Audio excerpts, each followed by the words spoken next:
It's Vierna Lisa at VL Speaks. Happy New Year. I hope you had a great holiday celebration. I hope it was good.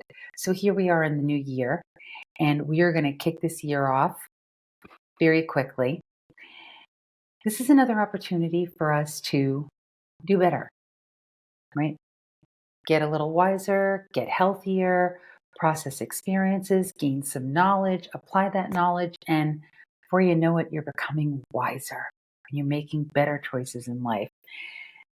And the topic that I want to hit is healthy boundaries. Why do we want them? Because it creates safety for ourselves and it creates a sense of trust as well.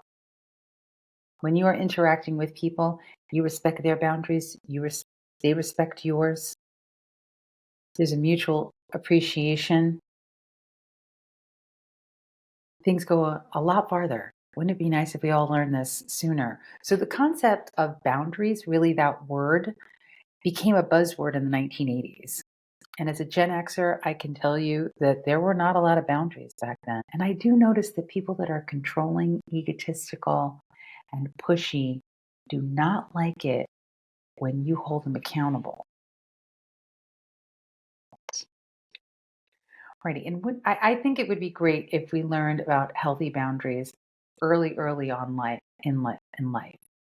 Not to shut people out, to keep them away from us, but just so that we interact in a healthier way. And I think that it has to do with kindness in a lot of ways and moderating our own senses, right? The talking, the actions that we perform, the way that we do things. I really think the principles of kindness and moderating our own senses and our behaviors and our habits can inform this process of creating boundaries and then how to apply them in life. This is just some empirical stuff that I've been learning throughout the years. And sometimes you learn them the hard way. But I do believe that creating a healthy boundary establishes a sense of safety, trust, and respect, respecting yourself and respecting others. And it's a way of operating in the world where you hold yourself with some regard. And when you do have healthy boundaries and people get wind of that, they act differently around you. They might even be a little bit like, oh, and that's okay. I think that's okay. For people to be like, oh, don't want to mess with that one. That's important. You don't have to be, offending anybody or menacing anyone, but they know, don't go there. And in this world, the way it is, it's very important. Okay. And your time and your energy and your space are precious. So keep that in mind, and not just yours, but everyone else around you. Okay. Alrighty. All right. So let's get some scenarios here, just like in everyday life, right? Just to give us an idea of how this can play out. Because sometimes you're not even aware of how you're imposing yourself in other people's spaces. All right, let's see what resonates with you. Let's say you're at the grocery store at the checkout line, okay? And you're waiting to pay. Are you the person that is waiting behind someone to go through their process of checking out, bagging and paying and everything, and you're just like already like up on top of them? Like you could actually see them pushing the numbers for their PIN number for their debit card? Or are you the kind of person that creates the space with your carriage so that people know, stay over there, not done here yet, got to pay some bills, still interacting with the cashier? You can always go to self checkout. But this is the scenario. Which of these people are you? Okay. Are you creating space, allowing space for this person to interact and finish their transaction? Or are you all up in there? Like, no, it's important that I get through before you're done. Okay. That's one scenario. Do you find yourself trying to wiggle into conversations that you were not invited to? And people look at you like, What are you doing here? We're not talking to you.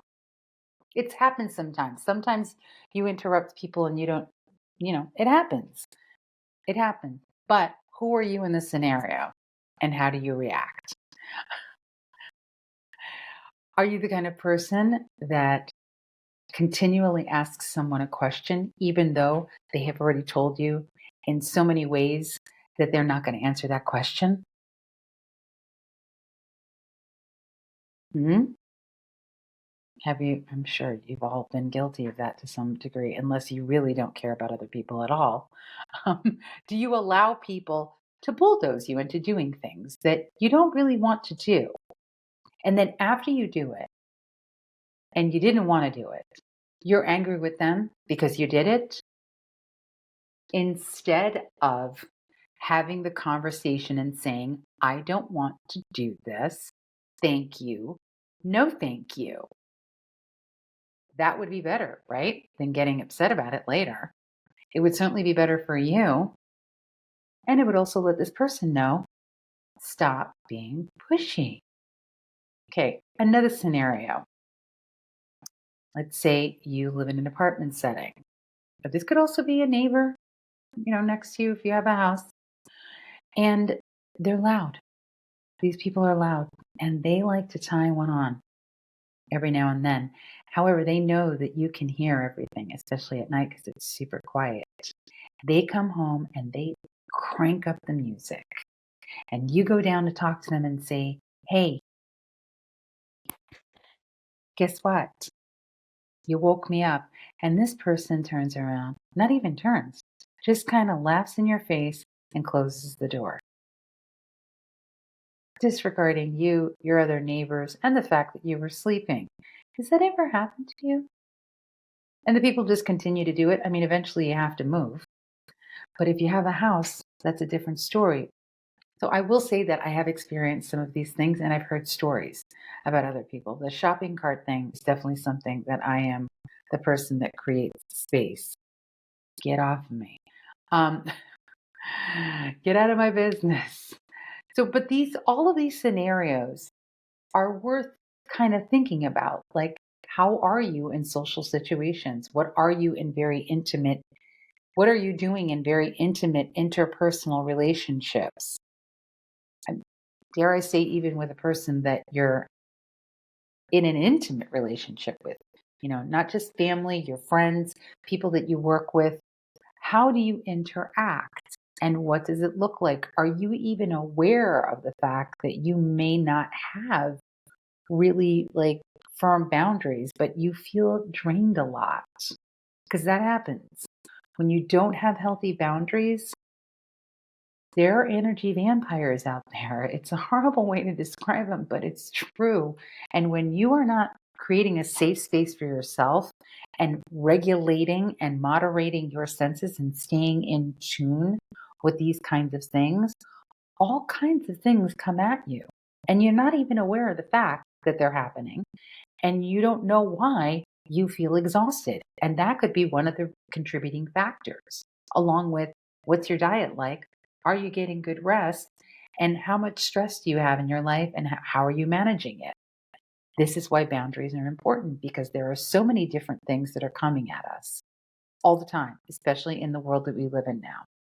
It's very important that we carve out time for ourselves. Okay. Kindness, moderation of your senses, and carving out time for yourself for reflection, for journaling, for knowing who you are, understanding what makes you tick, understanding what feeds you and what takes away. These are important things because these are the kind of times that we're living in. There's way too much information out there. There's way too many things that are being thrown at us on a regular basis. And if you don't know how to create a safe space around you where you can rejuvenate and restore yourself, you're kind of at the mercy of everything else around you. How you interact with children and the elderly is not the same as how you interact with your peers. That is a very important distinction.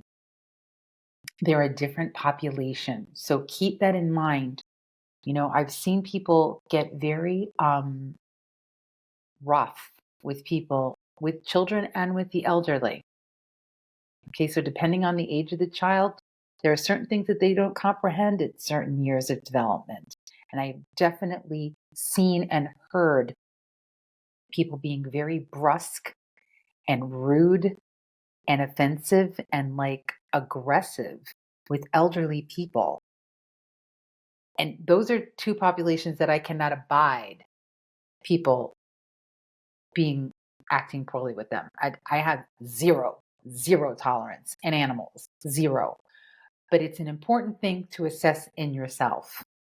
Okay, number one, respect your elders. Of course, if they're being nasty and whatever, you just stay away from those folks as much as you can because they are out there. There are curmudgeons and nasty elderly people. I'm not going to say there aren't. And if they're sick, it's even worse. However, when you are dealing with someone that cannot really take care of themselves, you have to respect them. That is a that is a basic boundary that needs to be upheld. They must be respected and treated with kindness. They cannot defend themselves. They cannot speak for themselves. They cannot advocate for themselves in the way that you can. So please keep that in mind. It's something that's it's a very big thing for me. So that's why I'm emphasizing it. Right? Well, in terms of boundaries, sometimes it does take quick action. Okay, because if you let someone get away with something, they will do it again and again and again. So sometimes you can't be so nicey about things. And they may think that you're a little bitchy, but oh well, too bad. You got to let people know when they're stepping over the line.